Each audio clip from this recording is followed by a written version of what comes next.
was this based on peer rejection or social rejection? On top of looking into the victims and what was going on in their lives leading up to the murder, Bertram says police are likely focusing on the people they knew. Somebody that saw them, somebody that went to school with them, somebody that associated with them in the community or at work or in some type of endeavor, and they became fixated on them. Hello and welcome to True Crime Rocket Science, the most authentic voice in true crime. Now we know what Kaylee and Maddie were doing until 2:52 a.m. We knew what they were doing in the last minutes before they lost their lives.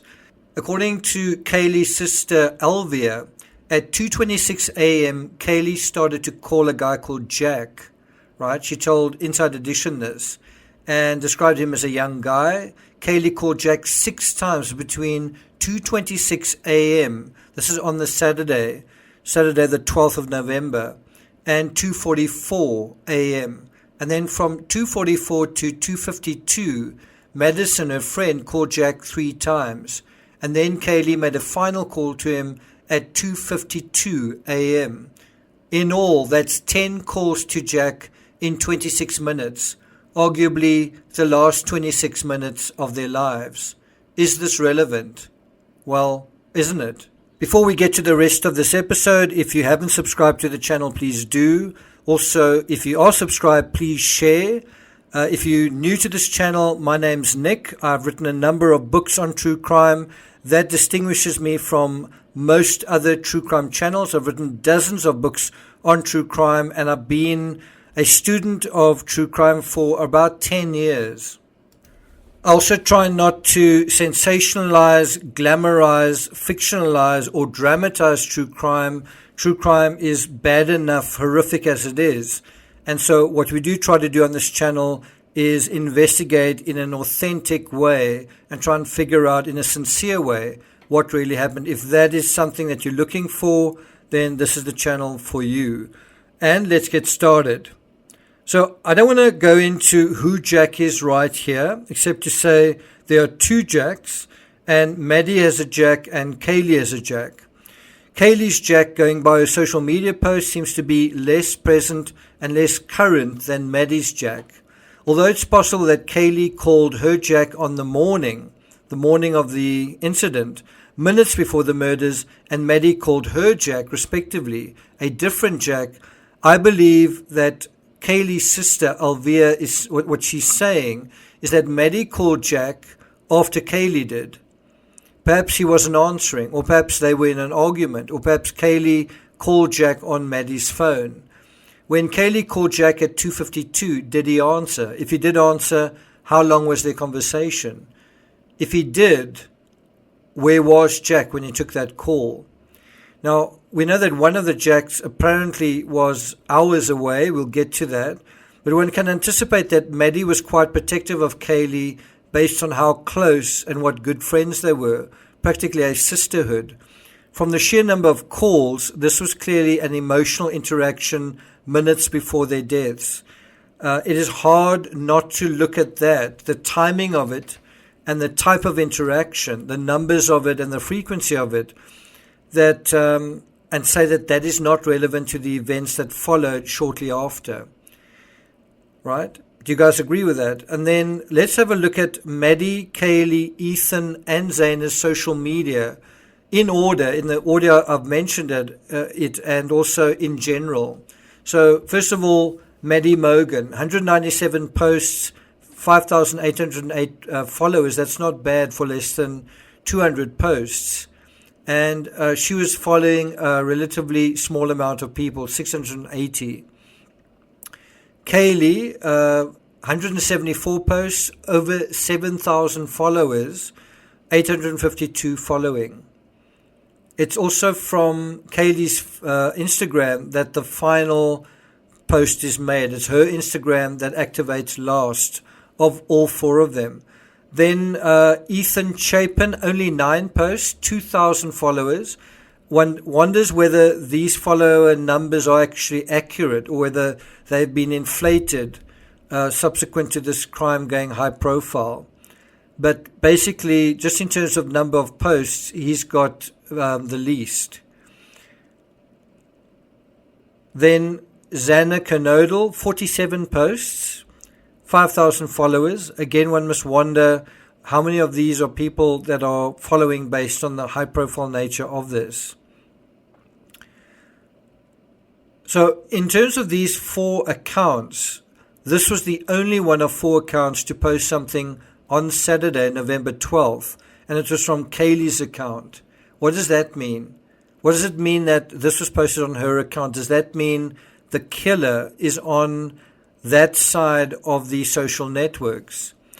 And she posted the one lucky girl to be surrounded by these great people every day.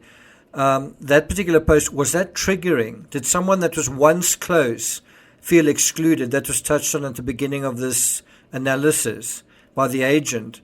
Did that post, perhaps not only by one person, but specifically by the whole group, did he feel excluded by the group? Was it actually a targeted attack, not of one, but on all 4 of them, because this person felt excluded by the whole group? In terms of the social media, it seems quite sexualized to me. That's just my opinion, though it's hard to know what's normal these days. Madison has the most posts of the 4, but Kaylee has the most followers. Again, it's difficult to be certain what the original follower number was. If you're watching this and you were a follower and you can guess quite close to what it was, please let us know in the comments. Kaylee's account, again, put up the final post. Does this mean that the killer came from Kaylee's network?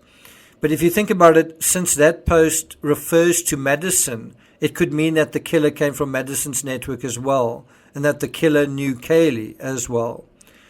It does feel like the killer knew all 4 of the housemates better than the surviving 2. Does that make sense?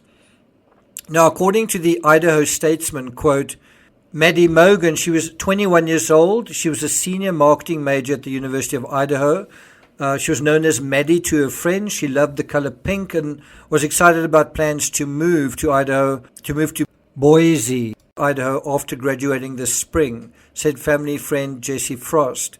Mogan worked as a server, this might be quite important, at the Mad Greek in Moscow with Kernodle, and used her budding social media managing skills to run the restaurant's social media pages.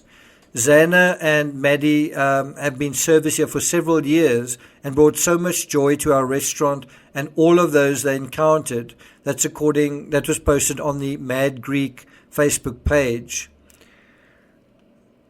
The article goes on to say the 2 had been friends since childhood. They were inseparable, said Jesse Frost, who created the account. Best friends in grade school, throughout high school and now college. These girls were good girls who didn't do drugs or bad things. Now, it doesn't look like they did drugs, but it does look like they drank alcohol on the night of the incident. Certainly drank excessively on Saturday night. Not that that's abnormal or even illegal. In fact, one could argue that that is normal. The question is, did someone else not drink and was very sober that night, or, on the other hand, do drugs excessively, right? Was someone on the outs, in terms of this group, not good enough for this group or not bad enough for this group? Meanwhile, these are the 2 jacks. One of the jacks has a picture of himself with his dog and the least followers of anyone in this group, and also the least posts, right? And the other is a picture of, and thus acknowledges Madison and that she means something to him. Both appear to have been already cleared in the court of public opinion. News that has just come out, both surviving housemates have been officially cleared as well.